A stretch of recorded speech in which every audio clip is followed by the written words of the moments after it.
আজকে আপনাদেরকে সবজি হারভেস্ট করে দেখাবো। প্রতিদিনই কিন্তু সবজি হারভেস্ট করা হয়, কিন্তু প্রতিদিন সবজি হারভেস্টের ভিডিও করা হয় না।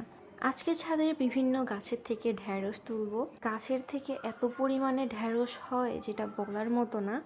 অনেকেই হয়তো বিশ্বাস করবেন না, আমরা গাছ লাগানোর পরের থেকে বেগুন, ঢ্যাঁড়স, চিচিঙ্গা, ধুন্দুল, করলা, উস্তে, লাউ, চাল কুমড়া, মরিচ ইত্যাদি জিনিস কিন্তু কেনা টোটালি অফ।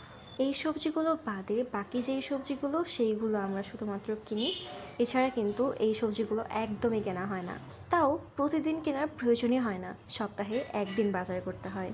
ও আর একটা কথা, শাক পাতার কথা বলাই হয়নি। শাকও কিন্তু কিনতে হয় না, শাকও সব ছাদের থেকে পাই আমরা। আর এই দেখেন, কথা বলতে বলতে কত বেগুন এবং ঢ্যাঁড়স আমরা হারভেস্ট করেছি। এছাড়া এতক্ষণ তো দেখতেই পেরেছেন গাছে কত পরিমাণে বেগুন আর ঢ্যাঁড়সের ফুল রয়েছে। আর এই বেগুনগুলোতে কিন্তু অল্প অল্প পোকা হয়েছে। একটা গাছের একটা বেগুনে অথবা দুইটা বেগুনে পোকা এমন। আর বাকি সব বেগুনই কিন্তু একদম ফ্রেশ আর টাটকা। বেগুনগুলো দেখতেও কিন্তু খুবই সুন্দর হয় মাশাল্লাহ।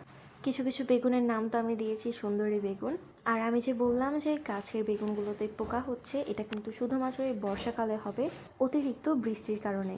এখানে রয়েছে ঝিঙ্গা, মরিচ, বেগুন, করলা, ঢ্যাঁড়স ইত্যাদি। আপনারা আজকে কি হারভেস্ট করলেন?